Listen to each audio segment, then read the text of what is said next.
ले जैती गवाना हमार, ले जैती गवाना हमार।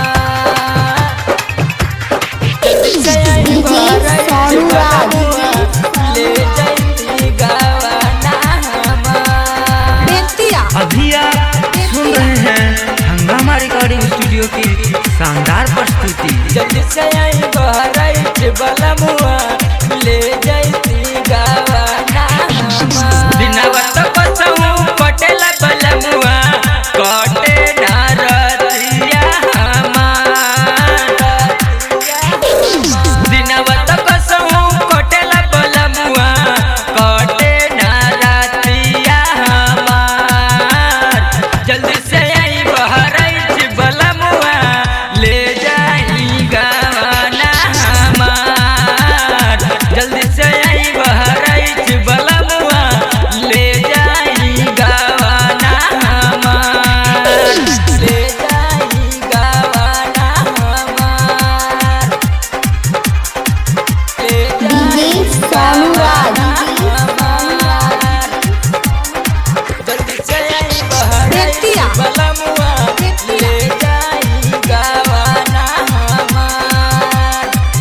देखला सुरतिया हो अखियाई तरह से यार, मछरी जैसे सड़के यार, मछरी जैसे सड़के यार। करीला तोहरे से प्यार, करीला तोहरे से प्यार, तोहरे से प्यार। देखला सूरतिया तोहर अखियाई तरह से यार, मछरी जैसे तड़पे यार, मछरी जैसे तड़पे यार। करीला तोहरे बड़ी प्यार, करीला तुहसे बड़ी प्यार। तुहर तो नाम बटे हमर जिंदगिया, इहे बस अपना हमार।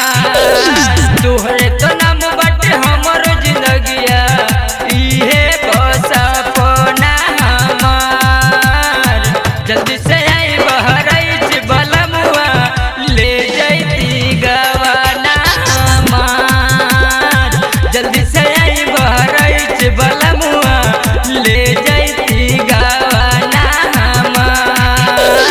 ले जैती गवाना हमार।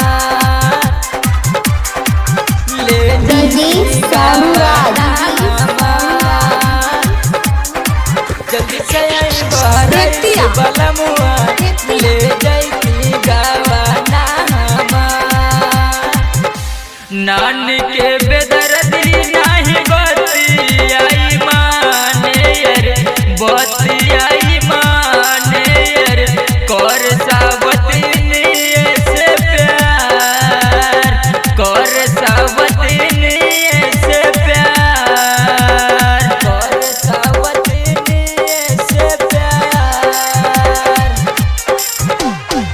आनंद प्रेमी नहीं बतियाई माने यार, बतियाई माने यार।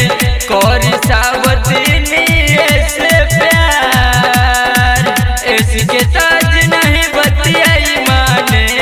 कर सावतनी से प्यार।